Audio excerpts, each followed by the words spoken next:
وبركاته. أعوذ بالله من الشيطان الرجيم. بسم الله الرحمن الرحيم.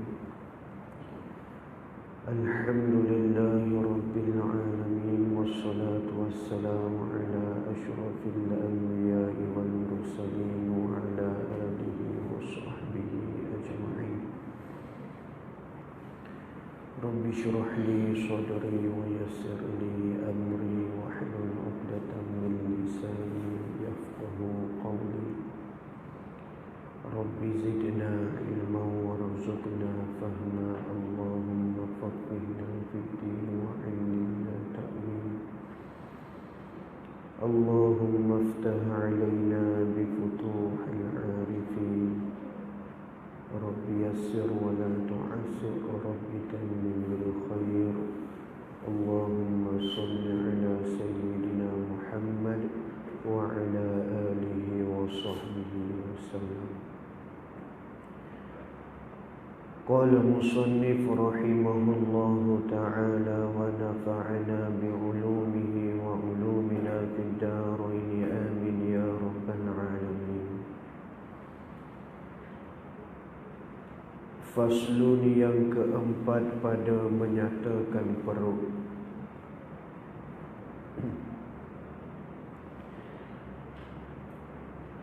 Ketahui olehmu bahawasanya Allah Ta'ala menjadikan dia. Ketahui olehmu bahawasanya Allah Ta'ala menjadikan ia bagi engkau akan perut, kerana beberapa faedah yang bangsa agama dan beberapa faedah yang bangsa dunia. Situ dah.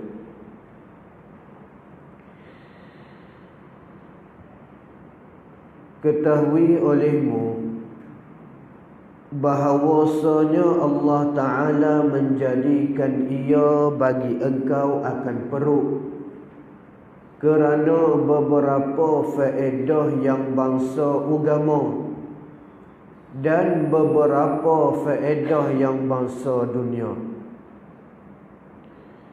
Adapun faedah yang bangsa agama, maka memberi oleh perut itu akan segala badan, akan bantuan daripada yang berubah di dalamnya, di dalam perut tu, daripada makanan kepada darah.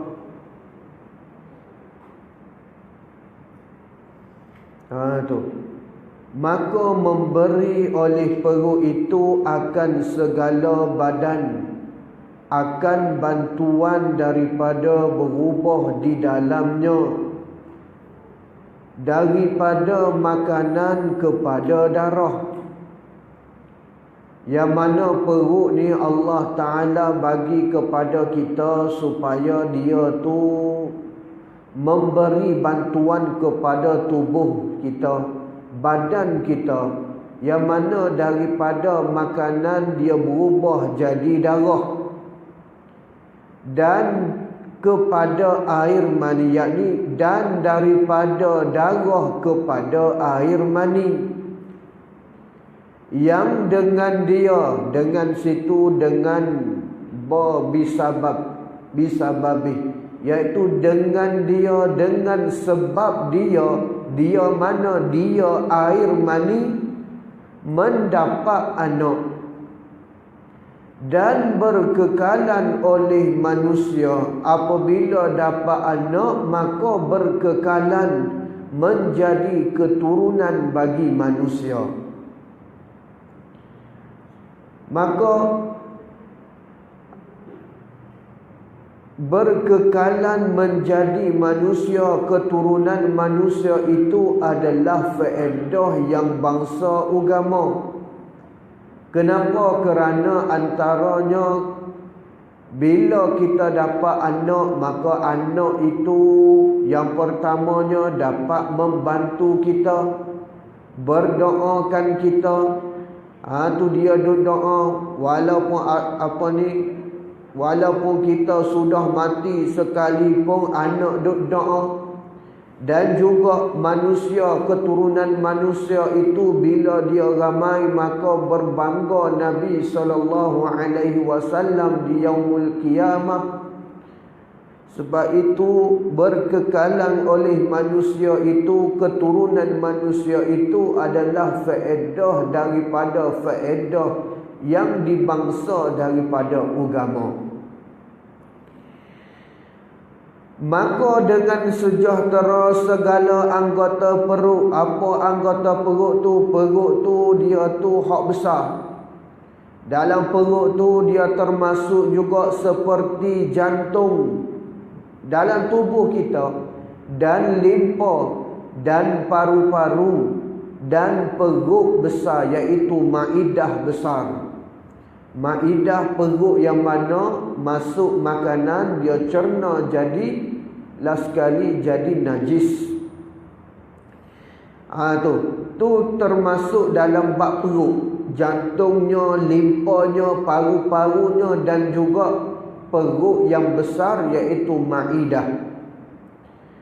Dengan sejahtera segala anggota perut tu, sejahtera yang tinggal daripada segala badan, daripada segala penyakit, yang menegah daripada menunaikan segala ibadah dengan sempurna. Bila sejahtera perut tadi, maka sejahteralah akan segala tubuh badan kita. Yang mana bila sejahtera, maka dia boleh menegah akan penyakit-penyakit, yang mana apabila kita tu tak ada penyakit, maka kita dapat melakukan ibadah dengan sempurna. Kalau perut kita tu sakit, tubuh kita sakit, dalaman kita sakit, maka menyebabkan sakit tu akan jadi penyakit bagi tubuh badan kita. Bila gitu kita nak buat ibadah dengan sempurna tak dapat. Sebab itu wajib kita jaga, pelihara akan perut kita. Tu yang pertamanya, jaga daripada dia sakit dengan cara kita makan makanan yang baik. Hak tu di zahirnya. Adapun di batinnya, kita wajib jaga perut kita daripada kita makan makanan yang haram dan syubhah. Dan adapun faedah yang bangsa dunia, maka menyempurnakan kesedapan segala makanan. Adapun faedah Allah Ta'ala bagi kepada kita perut, yang mana perut tu dia boleh nak mensempurnakan rasa kesedapan makanan hak kita makan. Dengan sebab perut tu jadi sedaplah apa yang kita makan. Kalau perut kita sakit, kita makan makanan yang sedap sekalipun dia akan jadi tak sedap. Kenapa? Kerana perut kita tu sakit. Ni. Tu faedah yang bangsa dunia secara zahirnya. Tu. Maka perut tu dia menyempurnakan kesedapan segala makanan dan minuman dan jima, termasuk juga jima. Kalau perut kita sakit, maka nak jima pun tak sedap. Tak sedap. Dia akan menghilangkan akan kesedapan, sama ada kesedapan makanan ataupun minuman ataupun jima. Jima dengan isteri. Tu sakit perut, nak jima, hak mana kita pergi dulu, kita pergi tandas dulu, buang dulu. Kenapa? Kerana kita tahu dah, kalau kita jima dalam keadaan sakit perut ataupun sakit apa-apa yang melibatkan perut, maka jima tu tak ada rasa yang sedap lagi. Tu. Kerana ketiga-tiganya mananya makanan, minuman dan jima tu adalah ia pada ketika sehat perut. Yang mana ketiga-tiga makanan sedapnya makan, minum, jima ni apabila apabila ketika sihat perut. Kalau perut sakit, maka tak sedap semua hak masuk daripada mulut kita ke perut, sama ada makanan atau minuman, dan juga termasuk juga jima. Dan bermula mensyukurkan nikmat perut ini, memelihara perut daripada makanan yang haram dan yang syubhah. Perkara haram, makanan haram, benda hak nyata dah haram. Benda nyata di kita, benda tu haram. Dengan nas. Tu. Dia nyata benda ni haram, maka haram kita makan. Itu makanannya haram, termasuk juga minuman. Dan yang syubhah, begitu yang syubhah juga. Apa syubhah? Benda yang tidak nyata, tidak diyakini akan halal atau haram. Tu haram benda nyata, dia haram. Halal benda nyata, dia halal. Adapun syubhah, dia tak nyata, tidak dapat diyakini akan halal atau haram. Sebab itu apabila bercampur antara benda halal dengan haram, Nabi sebut apa? Ghullibal haram. Idza ijtama'a halal wal haram, apabila bercampur jamaah, terkumpul bercampur antara benda hak halal dengan benda hak haram, ghullibal haram, maka diberat ke atas benda tu haram. Tu kalau air, contohnya air, ada bercampur di dia tu benda halal dan juga benda haram, maka kita kena berat air tu air yang haram. Tak boleh kita kata ni ada hak halal, kita nak minum juga, tak boleh. Ikutlah apa-apa sekalipun. Bila bercampur antara benda halal dengan haram, maka kita kena berat ke arah haram.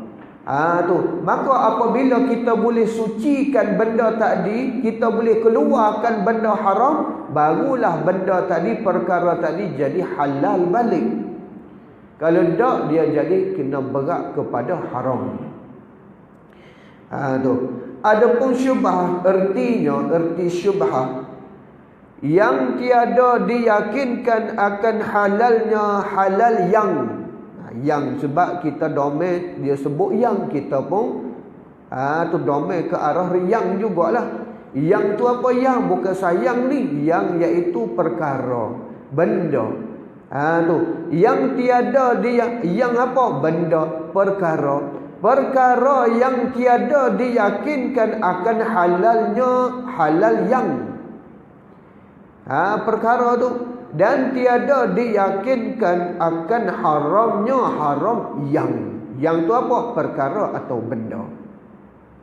Tu benda hak syubhah. Benda syubhah wajib jaga. Kalau dia masuk dalam perut kita jadi gelap. Tu jadi zulumat, gelap dengan maksud apa?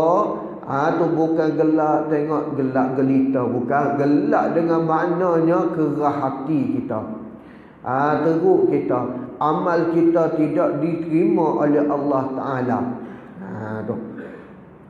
Dan memelihara perut juga wajib juga kita mensyukurkan nikmat.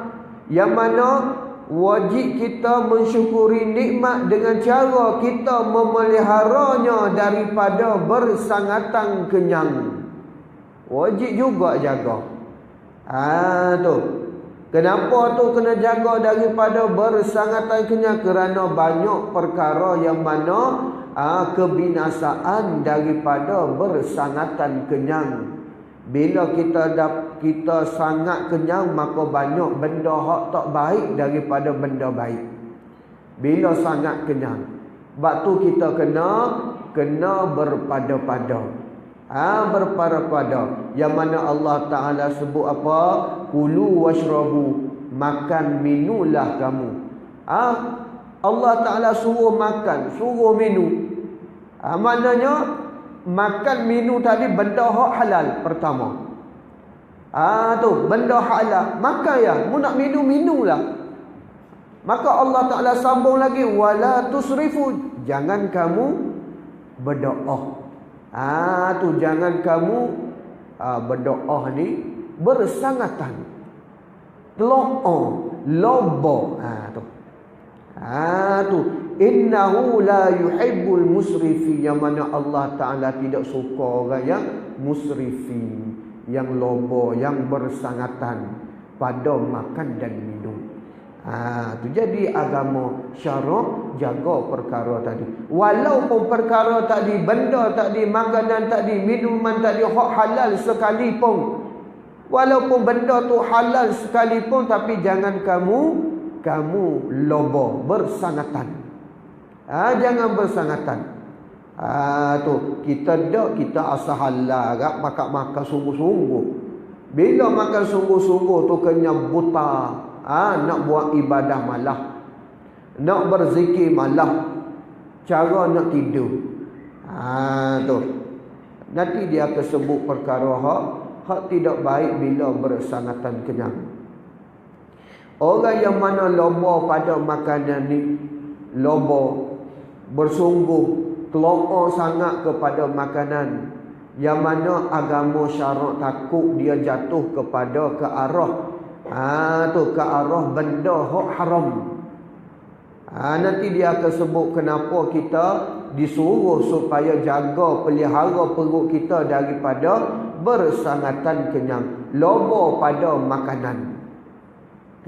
Tu orang lobo pada makanan ni, orang gelojuh.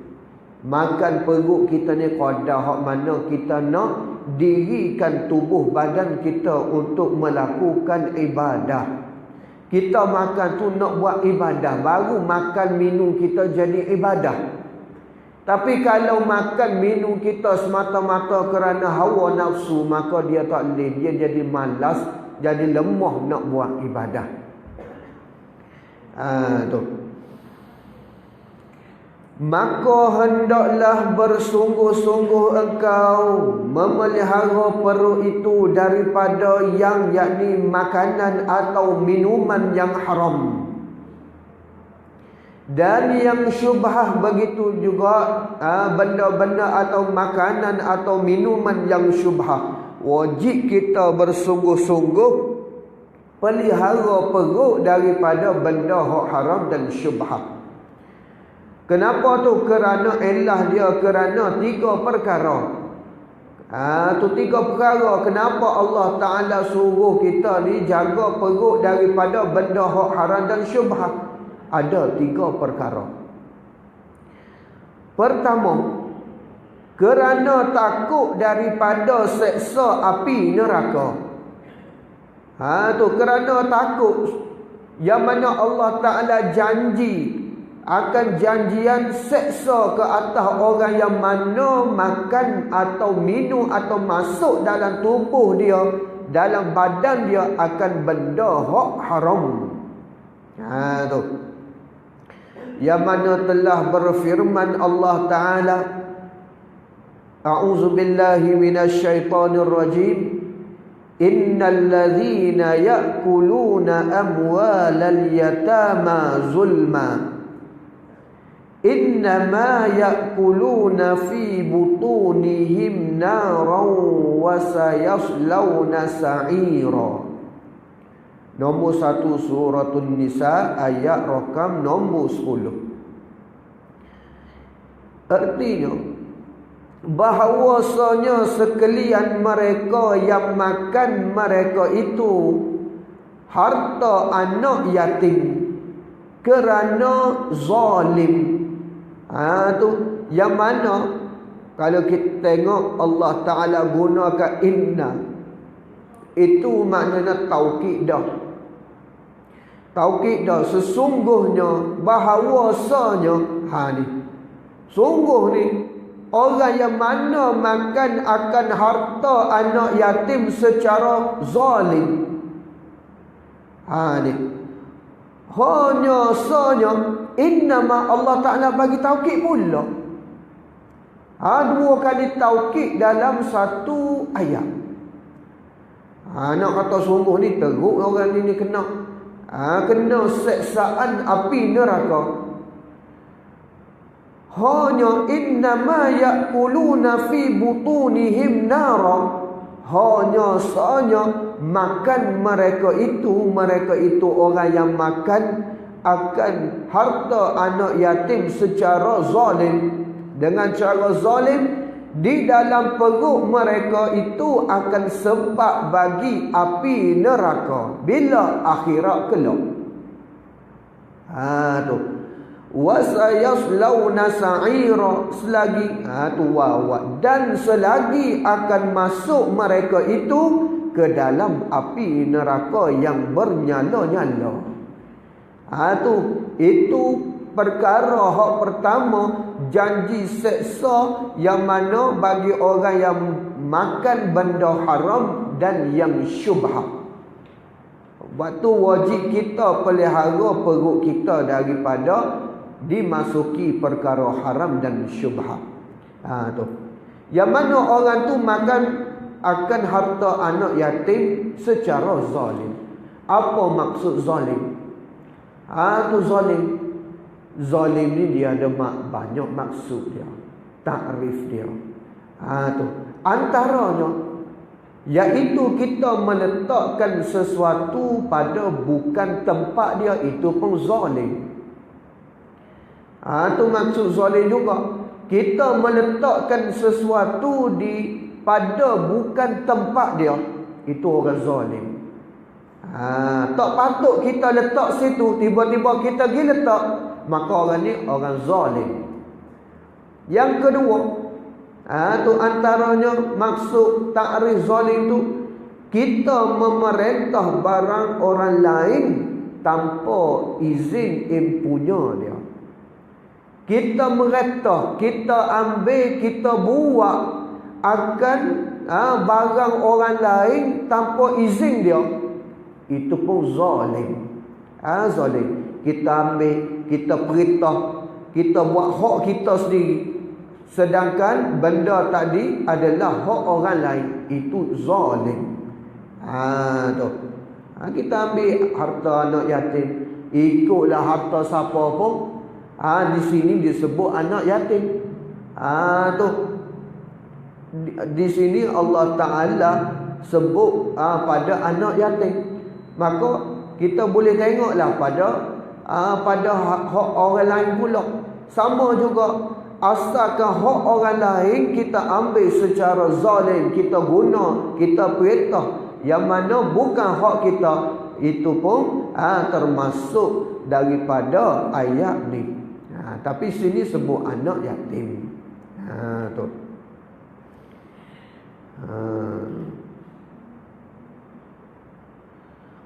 Itu di kita lah, di harta anak yatim.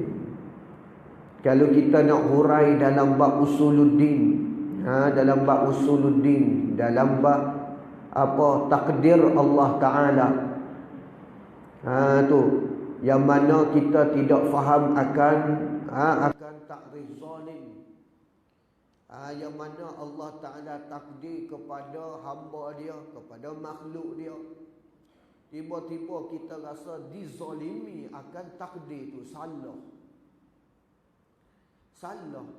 Allah Ta'ala tidak zalim. Benda hak baik, tu kita kena iktikad. Apa yang Allah Ta'ala takdir, sama ada perkara tadi, takdir hak mana baik di kita, ataupun buruk, ataupun jahat, tu di kita lah pandang jahatnya. Tu. Jadi apa yang Allah Ta'ala takdir, sama ada baik dan buruk, tu adalah semuanya takdir Allah Ta'ala. Tu akidah ahli sunnah wal jamaah. Berbeza dengan akidah Mu'tazilah. Mu'tazilah dia berakidah, dia berpegang dalam hati dia, Allah Ta'ala mentakdirkan perkara hak baik saja. Adapun perkara hak jahat, hak buruk tu adalah daripada perbuatan kita sendiri. Tu akidah Mu'tazilah. Tu pegang situ dulu, tak habis lagi. Di kita ahli sunnah wal jamaah, di akidahnya dalam hati kita, benda hak baik atau benda hak buruk yang Allah Ta'ala takdir adalah takdir Allah Ta'ala. Tak kira baik ke buruk ke. Adapun kita dihamba, benda hak baik kena nisbah pada Allah, daripada Allah. Adapun benda hak jahat, hak buruk kena nisbah pada diri sendiri. Tu. Di akidah semua tu adalah takdir Allah Ta'ala. Adapun di percakapan kita nak beradab dengan Allah Ta'ala, hak buruk tu kita kena nisbah pada diri sendiri. Contohnya kita buat benda maksiat, tu ada disebut dalam kitab Faridatul Faraid. Tu awal-awal kitab tu dia sebut, tu antaranya seorang raja yang membuat zalim. Tiba-tiba dia nak melepaskan diri daripada kezaliman tadi. Takut orang kata dia ni zalim. Dia pun kata apa? Tu hak dia buat zalim itu adalah daripada takdir kehendak Allah Ta'ala. Itu adalah percakapan yang haram, tak boleh. Hak buruk kena nisbah. Dah kita buat, kita lah. Tu kalau kita buat jahat, kita lah buat. Jangan nisbah pada takdir Allah Ta'ala. Adapun di akidah, hak tu dalam hati kita. Baik buruk Allah Ta'ala hak buat. Adapun di luar, di percakapan kita, di kita sebagai hamba, tanda kita beradab dengan Allah Ta'ala, hak buruk tu kita kena nisbah pada diri sendiri. Aku lemah ya Allah. Tu aku lemah. Aku malas ya Allah. Ngaku. Tiba-tiba orang kata mu ni malas, luar gana takdir dah. Jangan kata gitu. Ni orang pelepah diri tu. Salah percakapannya. Tidak beradab dengan Allah Ta'ala. Adapun di Mu'tazilah, dalam hati dia, akidah dia, hak buruk tu kita hak buat. Hak baik yang Allah Ta'ala buat. Kalau nampak sekaligus, macam betul juga Mu'tazilah ni. Takkan kita nak nisbah hak buruk Allah Ta'ala buat? Tak, salah. Kenapa? Kalau kata Allah Ta'ala tu tak buat benda hak buruk, benda hak jahat, hak maksiat, kita hak buat, maknanya Allah Ta'ala tu terlepas daripada benda buruk. Allah Ta'ala terlepas daripada benda hak jahat. Makna tak layak digelar sebagai Tuhan. Tak layak. Contoh kita nak buat maksiat. Na'udzubillah. Contoh. Seseorang tu nak buat maksiat. Dah kata di Mu'tazilah, maksiat tu kita hak buat. Bukan Allah Ta'ala yang mentakdir. Jadi Allah Ta'ala tak tahu dia nak buat maksiat. Tu. Nampak? Di Mu'tazilah dia kata hak baik je Allah Ta'ala takdir buat. Tu Allah Ta'ala buat. Jadi hak buruk tu kita buat. Jadi sebelum kita nak buat tu, Allah Ta'ala tak tahu kita nak buat maksiat. Kenapa? Kerana Allah Ta'ala tak takdir benda hak buruk. Kita hak buruk. Kita hak buat hak buruk. Tu kita hak jom buat. Jadi bila kita buat, baru Allah Ta'ala tahu, dia nak buat maksiat. Dia nak buat benda jahat. Baru Allah Ta'ala tahu. Itu salah pada akidah kita. Sedangkan Allah Ta'ala tu maha mengetahui. Benda-benda hak mana semua tidak terlepas daripada qada dan qadar Allah Ta'ala. Tak kira hak baik, hak buruk pun. Tak kira. Tu. Yang mana Allah Ta'ala kata apa? Wallahu ala kulli syai'in qadir. Syai'in, tak kira sesuatu pun. Tu jangan kita kata hak buruk tu kita buat. Di akidah ni, di percakapan beradab dengan Allah Ta'ala, kita kena bercakap adab. Iaitu kita kena nisbah hak buruk tu di kita. Tapi di akidahnya semua hak baik buruk tu adalah daripada Allah Ta'ala. Tu Allah Ta'ala yang mentakdirkan. Tak kira Jadi setengah orang kita ni dia rasa kezaliman. Bila Allah Ta'ala turunkan bala, oh zalim Allah Ta'ala. Ni tak tahu takrif zalim. Zalim ni kita perintah benda orang lain, baru nama zalim. Adapun Allah Ta'ala perintah hak siapa? Hak kita kan dah. Hak dia dah. Dia buat, dia takdir. Benda hak dia dah. Tu. Bukan benda hak kita. Sebab tu kalau kita kata, bila Allah Ta'ala turun bala ke apa-apa, ikutlah. Jangan rasa dizalimi oleh takdir. Yakni oleh Allah. Kenapa? Kerana hak dia. Tu tak kira baik buruk ke hak dia. Kita terima, kita sebagai hamba. Nama lagi kita orang mukmin, orang yang mana terima apa yang Allah Ta'ala takdir. Tak kira hak baik atau buruk. Jangan duduk rasa nak hak baik, hak buruk tak nak. Dah. Kenapa kadang-kadang Allah Ta'ala bagi hak buruk tu supaya nak angkat akan darajah kita. Untuk kita juga. Sebab tu para alim ulama dulu bila diturun bala dia sebut Alhamdulillah. Dia tak rasa, dia tak nampak bala tu sebagai benda hak menzalimi dia. Benda tu hak Allah Ta'ala kehendak ke atas diri dia. Kena sabarlah kita sebagai orang mukmin. Kalau tak, maka ada dalam riwayat tu yang mana hadis qudsi Allah Ta'ala sebut apa? Man lam yarda biqada'i wa yasbir ala bala'i. Yang mana barang siapa yang tidak reda akan qada aku, kehendak aku. Bila kehendak Allah Ta'ala, maka Allah Ta'ala jadikan takdir. Benda hak Allah Ta'ala takdir, benda hak mana Allah Ta'ala qada.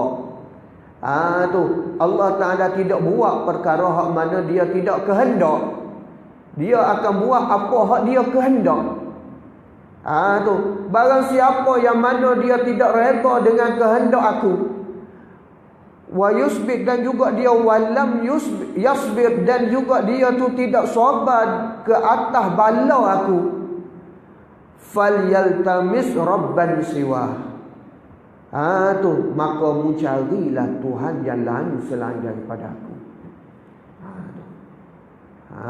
Tu wajib kita sabar. Kena sabar. Tak kalau tak sabar, Tuhan kata cari Tuhan lain. Mu jangan mempertuhankan aku. Siapa lagi ada Tuhan lain? Tak ada dah. Tu dalam riwayat lain Allah Ta'ala sebut apa? Falyakhruj min tahtil ardi samai. Mu keluar daripada bawah bumi dan langit aku. Mana apa? Cari langit bumi duduk lain. Kalau tak sabar dengan qada dan bala aku. Tu teruk. Jangan kita termasuk daripada orang yang tak sabar.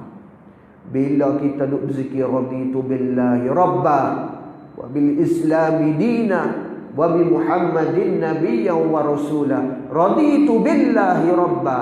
Aku reda ya Allah. Engkau tu apa? Raditu billahi rabba. Allah itu Tuhanku. Aku reda apa hak mu takdir, hak mu kehendak, aku reda. Mulah Tuhanku. Jangan pandai baca saja. Yakin dalam hati. Sabar. Tu Allah Ta'ala tak zalim ke atas hamba dia. Tiap-tiap hak benda, hak berlaku, hak nampak macam hak buruk ataupun bala tu, kita kena fikir itu mungkin ada hikmah. Allah Ta'ala nak angkat martabat kita. Allah Ta'ala nak ampun dosa kita. Ada dosa dengan Allah. Jadi Allah Ta'ala turun bala kepada kita. Bagi kita sakitnya, bagi anak kita sakitnya, bagi harta kita tak ada dan sebagainya. Tu Tuhan ampun dosa kita. Tu. Sambung. Dan sabda Nabi sallallahu alaihi wasallam, la yadkhulul jannata lahmun nabata min haramin. Artinya tiada masuk ke dalam syurga daging yang tumbuh daripada makanan yang haram. Yang ni kita kalau ada tumbuh daging daripada tu makanan, minumannya, hartanya, yang mana harta kita beli benda tadi masuk dalam perut, maka jadi darah daging kita, dia makanan dia jadi darah daging kita, maka tidak akan masuk syurga. Yang mana tubuh badan dia, yang mana daging dia tumbuh daripada benda hak haram. Tu. Maka bila akan masuk syurga? Bila dibakar habis dosa-dosa tadi, maka baru dimasuk ke dalam syurga. Bagi siapa? Bagi orang mukmin. Bagi orang mukmin. Tu kan tidak, selagi mana ada dosa tu, selagi itulah kita dibakar dalam api neraka. Kita orang mukmin, bila habis dosa baru masuk syurga. Adapun orang yang bukan mukmin, iaitu orang kufur, orang musyrikin, maka dia kekal selama-lama di dalam api neraka. Selama-lamanya. Selamanya. Neraka ni selama-lamanya dikekalkan oleh Allah Ta'ala. Tu benda hak ijma' ulama' dah. Tu benda yang mana dia kekal, tidak hancur, syurga, neraka. Tu benda hak ijma' dah. Tiba-tiba ada orang kata, ni fahaman mana ni, dia kata apa? Neraka tu akan hancur juga akhirnya. Maknanya apa bila dia hancur? Maknanya orang musyrik masuk syurga juga. Pada mana? Dah neraka hancur. Tu. Tu ijma' dah ulama. Tiba-tiba kita nak melawani, nak faham, nak berpegang dengan fahaman hak bukan ijma', salah tu. Tu kita ni kadang-kadang orang kita ni nak pegang dengan benda hak pelik daripada para alim ulama ijma' dah. Tu dia bila benda hak ijma' dah, bila ada pendapat lain, jangan pakai pendapat tu. Benda ijma' dah. Tu kita dah ambil hak satu, tinggal hak ramai. Ulama semua kata gini, tiba-tiba kita pergi guna hak pendapat ulama seorang ni atau dua orang ni. Pelik kita ni. Maknanya kita ni nak ambil hak minoriti, hak majoriti kita tinggal. Salah. Pegang hak mana ulama pakat pegang. Syurga, neraka. Tu. Dan benda-benda hak lain yang mana Allah Ta'ala kekalkan, tidak fana, tidak hancur. Tu tiba-tiba pegang dengan neraka hancur. Bila neraka hancur, musyrikin orang kufur nak duduk mana? Tak tahu. Tak tahu duduk mana. Ada juga tak tahu duduk mana. Duduk tengah-tengah. Syurga duduk, neraka hancur, dia duduk tengah. Dan sabda Nabi SAW, kullu lahmin nabata min suhtin fannaru awla bihi. Ini riwayat rawahu Turmizi. Ini riwayat Imam Turmizi. Artinya tiap-tiap daging yang tumbuh daripada makanan yang haram, maka api neraka itu lebih utama dengan dia. Tiap-tiap daging tubuh badan yang mana daging dia tu tumbuh daripada makanan atau minuman yang haram, tu maka api neraka lebih utama, lebih aula bagi dia. Tak ada dah. Bukan syurga. Api tu lebih utama. Mana teruknya kalau kata utama. Tu. Kalau kita sebut, kita bercakap. Tu. Kita bercakap. Kamu semua ni tu boleh masuk ke dalam pintu ni. Tapi yang terlebih utamanya dia ni, hak terlebih utama masuk dalam pintu ni. Maknanya special dia. Tu. Kalau dalam neraka pula orang lain masuk, tapi dia ni utama, terlebih utama. Memang layaklah dia tu dalam api neraka. Tu. Special dia. Tu. Teruk orang yang mana dalam perut dia ada benda hak haram. Tambah-tambah kita di akhir zaman ni. Akhir zaman. Kalau tak ada makanan, harta. Harta hak haram, hak syubhat. Tu dapat harta tu kita duk beli makanan dan sebagainya masuk dalam perut. Tu dengan apa, dengan ribanya, tak tahu hukum riba apa, pakak manja. Tu simpang sajalah, lepas tu dapat bonus apa bagai. Tu tak tahu hak mana hak betul. Sedangkan bila kita masuk, kita labur dalam sebuah sebuah syarikat ke apa ke, dia labur duit kita tu, kita tak yakin dia guna duit kita ke arah hak halal saja dah. Semua benda haram pun dia gaul. Maknanya dia guna duit. Guna duit hak kita labur tadi, kita pinjam dengan bank, kita masuk dalam bank tu. Dia labur, dia guna. Lepas tu syarikat hak mana haram tu, dia bagilah bonus-bonus untuk kita duk labur kepada dia. Maka kita duk makan minum. Hak itulah anak-anak zaman kita, generasi kita ni. Tu generasi hak tak dengar kata, hak degil, hak malah. Kita teruk-teruk kita zaman kita ni, zaman kita dulu-dulu. Tu teruk-teruk kita. Tu jarang kita bunyi orang bunuh anak sendiri, orang rogoh anak sendiri. Jarang dengar. Kalau dengar mungkin satu negara seorang yang ada buat gitu. Zaman kita tu banyak.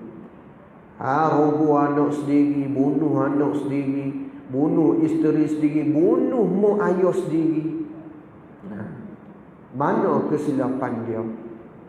Tu wajib kita kena selidik mana. Jaga anak-anak, isteri kita, keturunan kita daripada benda hak haram.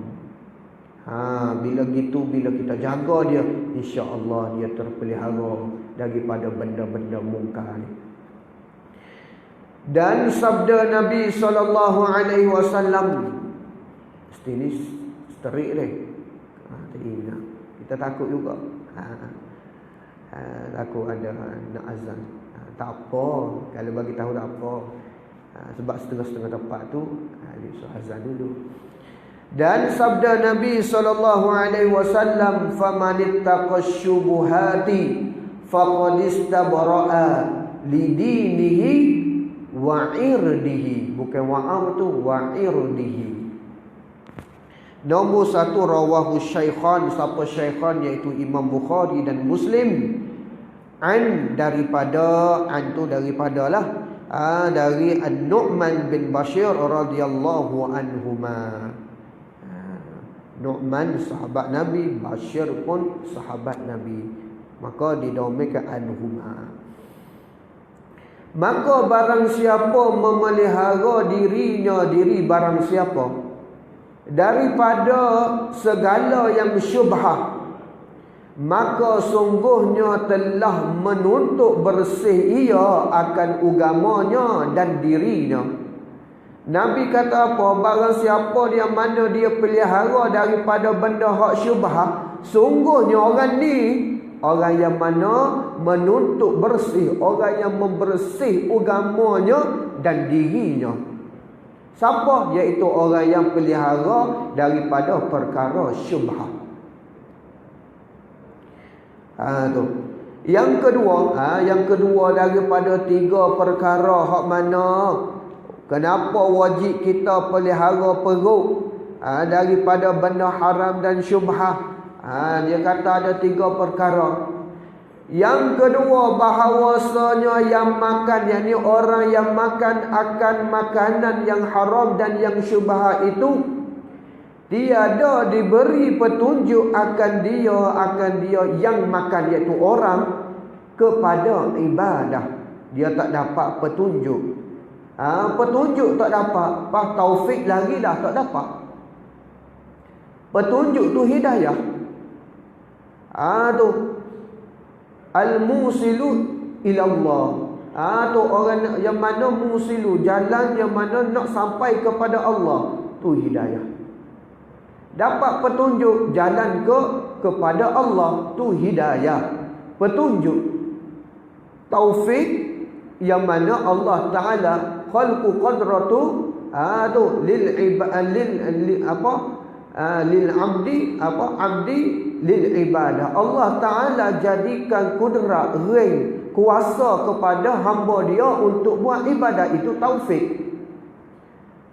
Taufik, hidayah, petunjuk tahu. Okey, tu ibadah ni besarnya, gini pahalanya. Maka nak buat, itu petunjuk. Bila kita buat, itu taufik. Allah Taala bagi kudrat ring kepada kita untuk melaksanakan ibadah tadi. Itu taufik. Jadi orang yang mana dia makan benda haram dengan syubhah ni, hidayah pun tak dapat. Semetelah akan benda akan taufik. Jauhlah.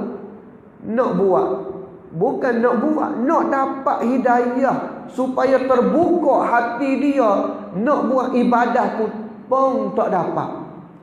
Apatah lagi nak pergi buat ibadah tu sendiri. Tu tak dapat. Hidayah ni tu Allah Taala yang memberi kepada hamba dia. Bila Allah Taala beri kepada dia, wajib dia pelihara. Wajib dia pelihara hidayah taufik tu. Allah Taala beri dah. Tu. Dan juga di kita wajib cari petunjuk, bukan duk saja tunggu hidayah dah. Kena usaha. Cari akan hidayah tadi, cari usahalah maknanya. Tu usaha pergi ke surau baru dapat akan hidayah taufik. Kalau duduk rumah, duduk sebab dalam bilik, duduk kurung, macam mana nak dapat? Tu bila dapat hidayah tu, dibuka ke hati dia, nampak akan kebesaran ataupun nampak akan pahalanya, akan syurganya, akan nerakanya, takut kepada neraka, dapat nampak dah. Tu maka wajib kita pelihara dia. Kalau di seseorang contohnya asalnya dia ni tak tutup aurah, bila dia dapat hidayah, Allah Ta'ala bagi hidayah, petunjuk kepada dia, tu bahawasanya keadaan dia hak buat selama ni adalah salah, berdosa, masuk neraka, maka dia pun buat, dapat hidayah tu, maka dia pun ambil tudung pakai. Contoh, ambil tudung pakai tu dia bernama taufik. Dia buat dah tu. Allah Ta'ala bagi taufik. Sebab tu wajib kita bersyukur. Syukur Allah Ta'ala bagi hidayah. Syukur Allah Ta'ala bagi taufik kepada kita. Ramai orang yang mana kadang-kadang dia tahu, tapi dia tak boleh nak buat. Tahu kau tak pahala besar orang buat benda-benda ni? Tu semaya sunatnya. Tahu. Buat ke tak? Tak dapat taufik orang ni. Tu. Sebab tu bila kita boleh buat, kita kena bersyukur. Kalau tak, kita takkan boleh buat. Kalau bukan dengan izin Allah Ta'ala hantar kita ke masjid, ke surau ni, kita tak boleh buat. Kita akan duduk rumah, duduk tengok TV. Tapi kerana Allah Ta'ala bagi kudrat, ring kepada kita, petunjuk hak dalam hati kita tu, patut pula kita pun bergerak ke arah petunjuk tadi. Itu taufik nama dia. Maka patutlah kita sepatutnya bersyukur di atas dua perkara tadi, hidayah dan taufik. Tu contoh tak disambung. Sebelum ni dia tak pakai tudung, tiba-tiba dia pun dapat hidayah, pas dia pun pakai. Tu wajib dia jaga tu. Tiba-tiba dia pun lama duk pakai tu, rasa tak dapat job. Tak dapat job. Sebelum ni masa seksi dia dapat job.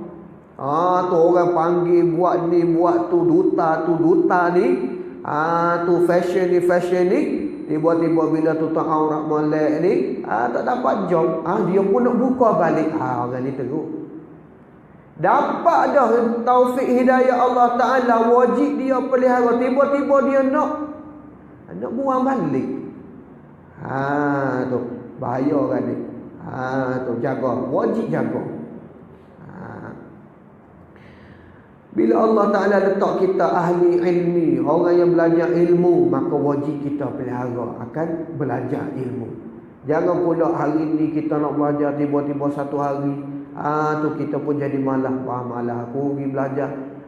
Tu orang ni orang yang tidak pelihara akan hidayah Allah Ta'ala. Kerana apa tu?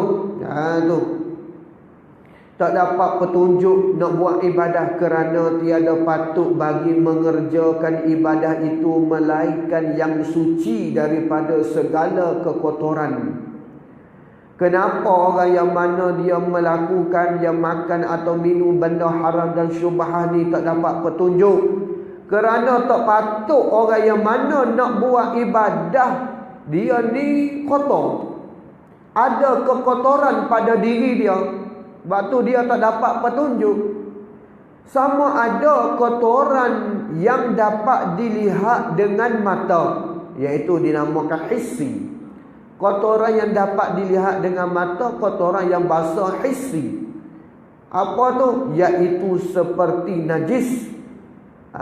Tu najis. Orang yang bernajis nak semayang boleh? Tak boleh. Tak sah dia semayang. Bahkan kalau dia tahu dia ada najis, tiba-tiba dia nak buat semayang, nak buat ibadah, haram dia. Tak boleh.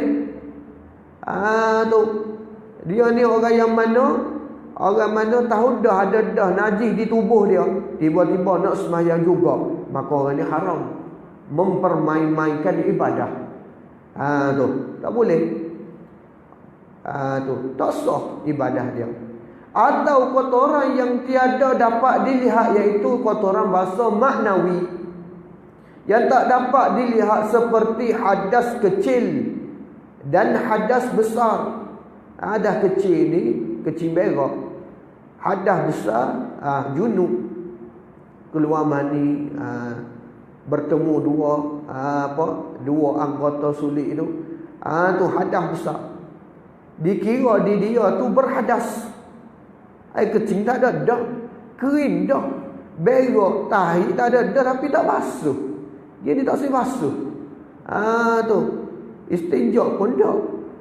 Tu basuh dengan air pun dah. Maka dia tetap dinama orang yang berhadas. Air mandi kering dah, tak ada dah, tapi dia tak pergi mandi, maka dia ni tetap juga orang yang berhadas. Tu sebab tu dia kata kotoran yang tiada dapat dilihat. Tu benda tak ada dah, tapi dikira di dia tu berhadas. Ada hadas lagi. Dan juga makan yang haram dan yang syubhah. Begitu juga orang yang mana ada kekotoran yang mana tak dapat dilihat, seperti juga makan yang haram dan yang syubhah. Tak nampak tapi dikira. Tu walaupun duduk dalam perut sekalipun, tapi benda tu haram atau syubhah, maka dia tu tak dapat petunjuk nak buat ibadah. Tu kalau dia buat ibadah, maka ibadah dia tidak diterima oleh Allah Ta'ala. Yang ketiganya, kenapa wajib kita pelihara daripada benda hak haram dan syubhah? Kerana bahawasanya yang makan, yang situ orang yang makan akan makanan yang haram dan yang syubhah itu ditegah akan dia daripada mengerjakan kebajikan. Ditegah. Tu tak boleh nak buat. Nak buat tak boleh. Tu ditegah. Tu tahu tapi tak boleh nak buat. Tahu benda ni baik gini-gini, tapi tak boleh buat, jadi malas, jadi gini, jadi ada benda yang tertegah. Tu nak buat ibadah, tiba-tiba ada dah benda-benda yang mana lara, yang mengajak kita kepada ke arah lara. Kenapa kita ni pernah duk makan benda-benda yang haram atau syubhah? Dan jika mengerjakan ia akan dia kebajikan. Tu mengerjakan kebajikan, kalaulah sekalipun dia buat kebajikan. Tadi dia kata dia tegak, kalau dia boleh buat, kalau dia dapat buat pekerjaan yang bahasa kebajikan tadi, nescaya tiada diterima daripadanya, nescaya Allah Ta'ala tak terima ibadah dia tadi, kebajikan hak dia buat. Dan tiada ada baginya bagi orang yang mana makan atau minum benda hak haram atau syubhat tadi, tu melainkan tu, dan tiada ada baginya bagi mana, bagi orang yang mengerjakan kebajikan, kebajikan sedangkan dia ni duk makan benda haram atau syubhat, tu melainkan penat jua. Hanya dapat penat je orang ni, duk buat, maka bila mati keluar, maka dihisap oleh Allah Ta'ala, tengok-tengok tak ada.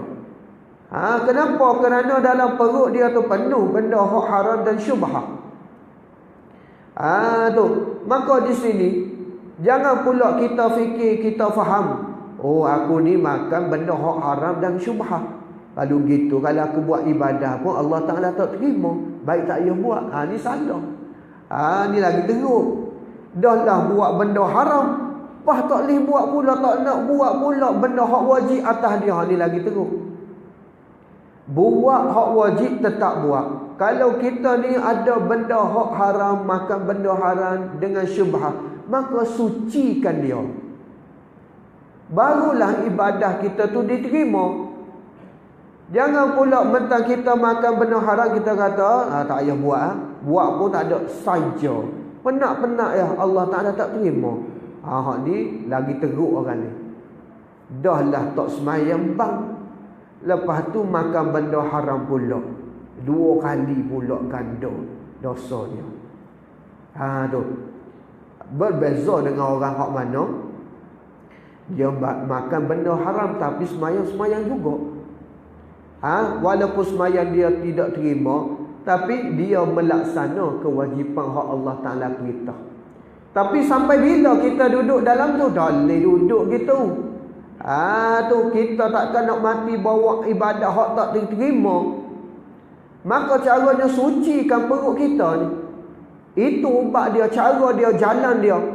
Baru ibadah kita tu ibadah yang sempurna. Sempurna zahir, sempurna batin. Kalau tak terima. Tu. Gitu. Jaga perut kita daripada benda haram dengan syubhat.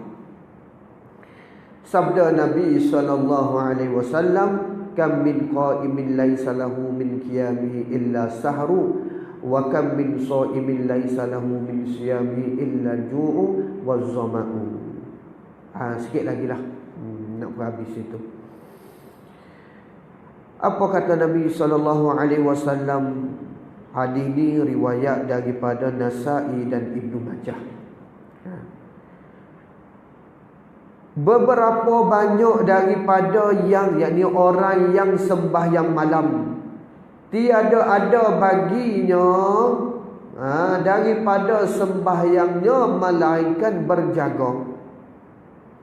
Ramai orang yang mana dia sembahyang malam, tapi di sisi Allah Ta'ala ni ibadah sembahyang malam dia ni tak terima. Qadar mana dia? Qadar berjaga saja. Tu berjaga saja, sembahyang tak terima. Dan Nabi kata lagi, wa kam min shaimin, dan beberapa banyak daripada orang yang puasa, tiada ada baginya daripada puasa. Ramai orang mana dia puasa tapi bagi dia ni tak terimalah puasa dia. Tak ada puasa bagi dia, melainkan lapar dan dahaga. Melainkan dia dapat lapar dahaga saja. Puasa-puasa tapi qadar mana? Qadar dapat lapar dan dahaga sahaja. Kenapa? Kerana dalam perut dia tu ada benda haram atau syubhat. Tu ibadah dia ni tertolak. Tu dicerita daripada Ibnu Abbas radhiyallahu anhuma. Ni dia panggil hadis mauquf. Hadis yang mana disandar terus kepada sahabat Nabi. Tu dia tak ada kata dicerita daripada Ibnu Abbas qala Rasulullah. Tak ada. Tu hadis hadis marfu', hadis mauquf. Dia sambung kepada sahabat. La yaqbalu Allahu salatan ri'in fi jawfihi haramun. Artinya tiada menerima Allah Ta'ala akan sembahyang seseorang yang ada di dalam perut seseorang yang diperkara benda yang haram. Allah Ta'ala tak terima. Tu. Jadi wajib kita suci perut kita, maka insya-Allah ibadah kita, segala ibadah kita diterima oleh Allah Ta'ala insya-Allah. Berjaga-jaga harta hak kita dapat, tengok harta kita. Tu hak kita makan adakah haram, adakah syubhat. Tu kalau benda yang haram ni kita insya-Allah orang mukmin ni, tu orang-orang kita memang tak makan araknya, tu araknya, khizirnya, dia tak makan dah. Benda hak memabukkannya, apinya, dadahnya, mana jarang-jarang ada. Tapi hak syubhat ni hak payah. Tu kita nak bermudah-mudah tak apalah. Tak apalah. Tu tak boleh. Jaga bila ada bercampur kita tak tahu, maka kita pun ambil yang baik, iaitu yang betul-betul halal, baru kita makan. Adapun bersangatan kenyang, maka hanya sanya dituntut daripada menjauhkannya kerana beberapa perkara. Adapun kenapa kita dilarang ataupun dituntut oleh syarak supaya menjauh daripada makan tu bersangatan kenyang, kerana ada beberapa perkara, iaitu 10 perkara yang disebut oleh Imam Ghazali rahimahullahu taala anhu di dalam kitabnya Minhajul Abidin. Wallahu a'lam wa ilmuhu atam. Insya-Allah kita sambung pada 29 hari bulan.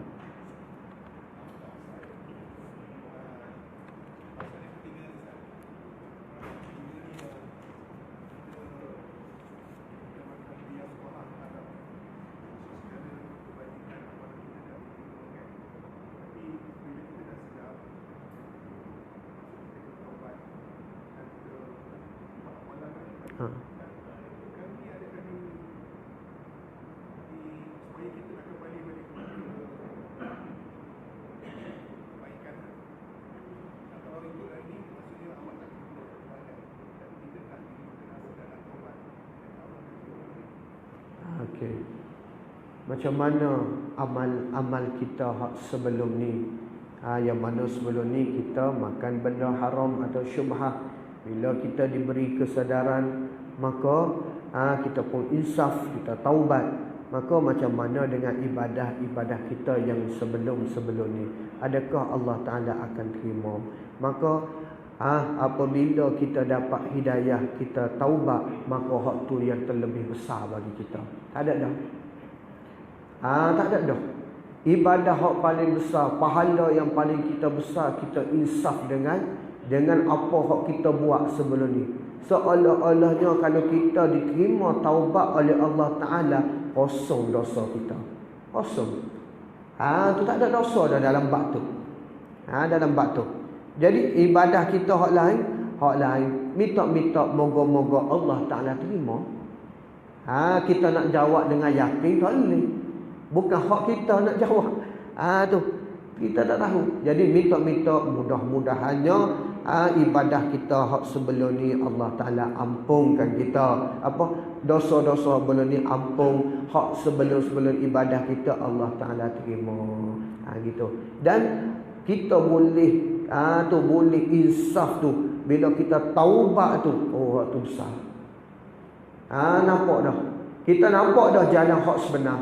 Itu yang terlebih besar bagi kita. Maka bila gitu kita usahalah berubah kepada hak baik. Bila Allah Ta'ala bagi taufik hidayah kepada kita, kita sentiasa jaga taufik tadi dan hidayah Allah. Jaga buat ibadah. Tu hak sebelum ni, minta insya-Allah moga Allah Ta'ala terima. Tu. Tapi kalau kiranya kalau kita ni dapat hidayah taufik tu, hak tu lebih besar dah. Tu. Besar tu. Kita tidak dalam keadaan bermaksiat dah. Tu terlebih besar. Tu. Itu termasuk daripada ketaatan.